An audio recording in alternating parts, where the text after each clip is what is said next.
I তোমাকে কে ফেলেছে রে? কে ফেলেছে? নিচে দেখো। Happy Republic.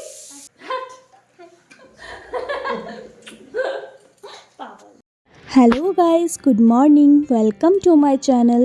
এখন বাজে ঘড়িতে সকাল 8টা। এখন থেকে সাথে নিয়ে তোমাদেরকে আমি ব্লগটা শুরু করছি। আজ ঘুম থেকে উঠতে প্রায় অনেকটাই দেরি হয়ে গেছে, যেহেতু আজকের ওয়েদারটা ভীষণ মেঘলা ছিল আর অনেক ঠান্ডাও পড়েছিল, তাই আলসি করে করে অনেকটাই লেট করে ফেলেছি।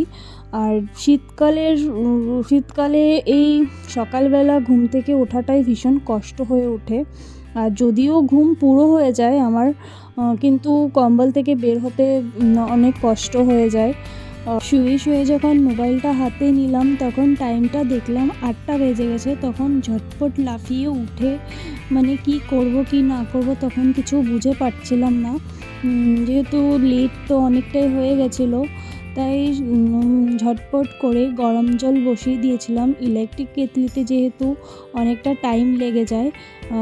তো সেটাই কেটলিতে জল করে তারপর স্নানে যাই আমি, কারণ ঠান্ডা জল দিয়ে তো স্নান করা যাবেই না, গরম জল তো লাগবেই। তাই আমি গরম জল করেই স্নানে গেছি। স্নান করে এসে পুজো দিয়ে নিয়েছিলাম।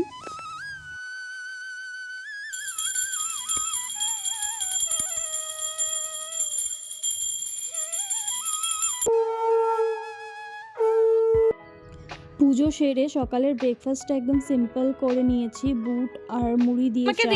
তারপর একটু বাইরে এসে ওদের সাথে দাঁড়িয়েছিলাম। তো দেখো আয়ুষ কি বলে। একটু চকো দে। আই তোমাকে কে ফেলেছে রে? কে ফেলেছে?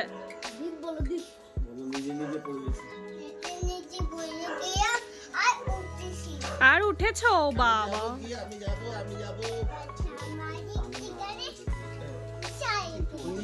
তো দেখলে তোমরা আয়ুষের পাকনা পাকনা কথা, ও আজকাল অনেক কথা শিখে গেছে। আমি যখন প্রথম বিয়ে হয়ে এসেছি তখন ওকে একদম কোলে পেয়েছিলাম, আর এখন কতটা বড় হয়ে গেছে বোঝাই যায় না, মানুষ কখন বড় হয়ে যায়। তো ওখান থেকে এসে আমি আমার রুমটা গুছিয়ে নিয়েছি। রুম গোছানোর পরে নিচে এসে এই বেডরুমটার অবস্থা খারাপ করে রেখেছে, যেখানে সেখানে কাপড় রেখে দিয়েছে। আর এরকমই করে জানো তো, সবসময় কাপড় খুলে যেখানে জিনিস সেখানে রাখে না, ওই বিছানার মধ্যেই রেখে দিয়ে এসে পড়ে। তারপর আমি উঠিয়ে নিয়ে আসি। তারপর ড্রয়িং রুমটাকে একটু গুছিয়ে নিয়েছি। তারপর রান্নাঘরে এসে রান্না করতে লেগে যাই। আজকে আলু পোস্ত বানানো হয়েছে, আমার ফেভারিট।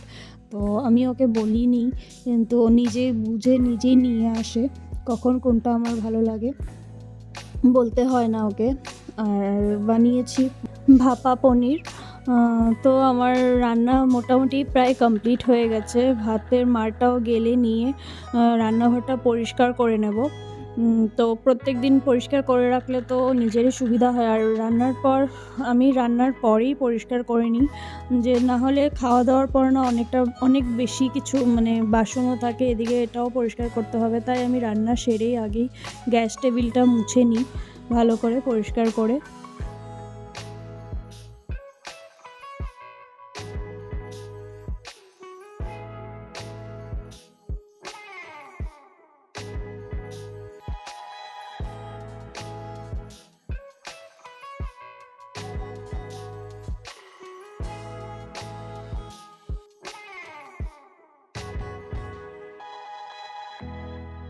আর আমি তো এদিকে কাজে ব্যস্ত, আর এদিকে আয়ুষ কখন এসে দাঁড়িয়ে চুপচাপ আমার কাজ দেখছে। দেখো, বলো বলো হ্যাপি রিপাবলিক ডে।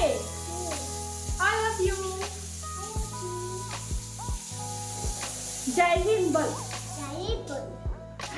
গর্ব তো অনেক কিছুতেই হয়, কিন্তু ভারতের এই পবিত্র মাটিতে জন্ম নেওয়ার মতো গর্ব আর অন্য কিছুতে হয় না। শুভ প্রজাতন্ত্র দিবস সবাইকে। তো আমাদের খাওয়া দাওয়া কমপ্লিট। তো আজকের মতো ভিডিও এই পর্যন্তই, আবার দেখা হচ্ছে নেক্সট কোনো ভিডিওতে।